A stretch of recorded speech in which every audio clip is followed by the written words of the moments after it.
Hi అండి, welcome to mass kitchen. ఈరోజు మనం ఫ్రెష్ పనీర్తో బుర్జీ ఎలా తయారు చేసుకోవాలో చూద్దామండి. ఫ్రెష్ పనీర్ అంటే ఇంట్లోనే అప్పటికప్పుడే పనీర్ తయారు చేసుకుని దాంతో బుర్జీ చేసుకుందామండి. ఇది కోడిగుడ్డు పొరట్లానే ఉంటుందండి. గుడ్డు తినని వాళ్ళు కూడా ఇలా చేసుకుని ఎంజాయ్ చేయొచ్చండి. ఇది చాలా ఈజీగా 10 minutes లోనే రెడీ అయిపోతుందండి. ఇప్పుడు మనం ఎలా తయారు చేసుకోవాలో చూద్దామండి. ముందుగా స్టవ్ మీద పాలు పెట్టుకోవాలి. నేను 1 లీటర్ పాలు తీసుకున్నా. పాలు కాగిన తర్వాత స్టవ్ ఆఫ్ చేసుకోవాలండి. ఇప్పుడు ఈ పాలను మనం విరగ్గొట్టుకోవాలి. దీనికి వెనిగర్ అయినా వాడచ్చు, లేకపోతే నిమ్మరసం అయినా వాడచ్చు. నేను వెనిగర్ వాడుతున్నా అండి. వెనిగర్ ఎప్పుడైనా మనం డైల్యూట్ చేసుకుని వాడాలి.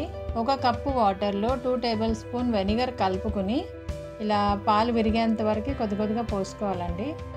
చూడండి, మన పాలు కూడా విరిగిపోయాయి. ఇప్పుడు మనకి పనీర్ ఇంకా నీళ్లు సెపరేట్ అయిపోయాయి. పనీర్ కూడా చాలా సాఫ్ట్గా ఉంది. ఇప్పుడు మనం వీటిని వడగట్టుకోవాలండి. ఇప్పుడు మనం ఒక స్ట్రైనర్ తీసుకుని దానిపైన ఇలా పల్చటి క్లాత్ వేసుకుని ఇప్పుడు ఈ వాటర్ అందులో పోసేయండి. పనీర్ ఇంకా వాటర్ సెపరేట్ అయిపోతుందండి. ఇలా పనీర్ని వాష్ చేసుకుంటే వెనిగర్ ఫ్లేవర్ అంతా దిగిపోతుందండి.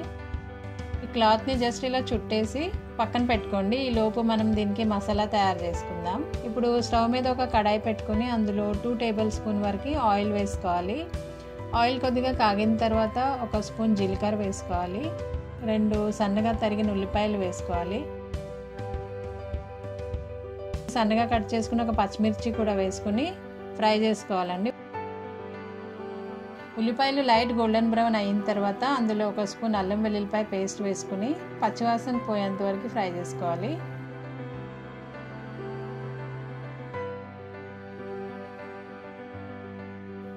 తర్వాత అందులో 2 టమాటాలు కట్ చేసుకుని వేసుకోవాలి. టమాటాలు వేసిన తర్వాత ఒక 2 నిమిషాలు మూత పెట్టుకుని మగ్గనివ్వాలండి.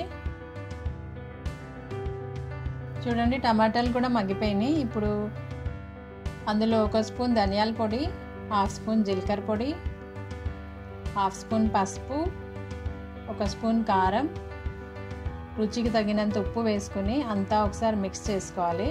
అంతా కలుపుకున్న తర్వాత ఒక 2 నిమిషాలు మూత పెట్టుకోండి.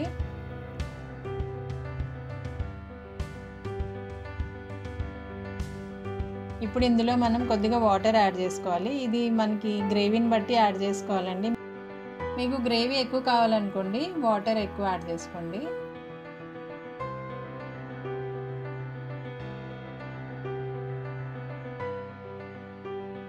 తర్వాత ఇందులో కొద్దిగా కసూరి మెత్తి ఇలా క్రష్ చేసుకుని వేసుకోండి. దీంతో టేస్ట్ ఇంకా ఫ్లేవర్ బాగుంటుందండి. తర్వాత లాస్ట్లో మనం తయారు చేసి పెట్టుకునే ఫ్రెష్ పనీర్ వేసుకోవాలి. ఇలా కొద్దిగా తుంచుకుంటూ వేసుకోవాలి. కొంచెం పెద్ద ముక్కలుగా ఉంటేనే బాగుంటాయి. కొంచెం పెద్ద ముక్కలే వేసుకోండి.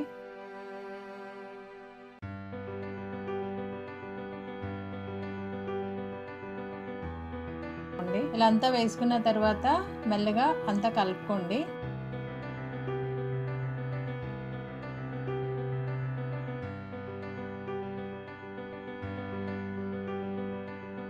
తర్వాత మూత పెట్టుకోండి. మూత పెట్టుకుంటే మనకి మసాలాస్ పనీర్ అంతా సక్ చేసుకుంటుందండి. పనీర్ మంచి టేస్టీ ఇంకా జ్యూసీగా రెడీ అవుతుంది. 2 to 3 minutes ఉడికిన తర్వాత చూడండి, మన పనీర్ గ్రేవీ రెడీ అయిపోయింది. ఇప్పుడు ఫైనల్గా కొత్తిమీర వేసుకోండి. ఇంతే అండి, ఫ్రెష్ పనీర్ బుర్జీ. ఇది చపాతీతోనైనా రోటీతోనైనా చాలా బాగుంటుంది. బ్రెడ్లో కూడా బాగుంటుందండి. మీరు కూడా ఇలా ఇంట్లో తయారు చేసుకుని ఎంజాయ్ చేయండి. ఒకవేళ ఈ వీడియో మీకు నచ్చినట్లయితే లైక్ చేయండి, షేర్ చేయండి, సబ్స్క్రైబ్ చేయండి. Thanks for watching.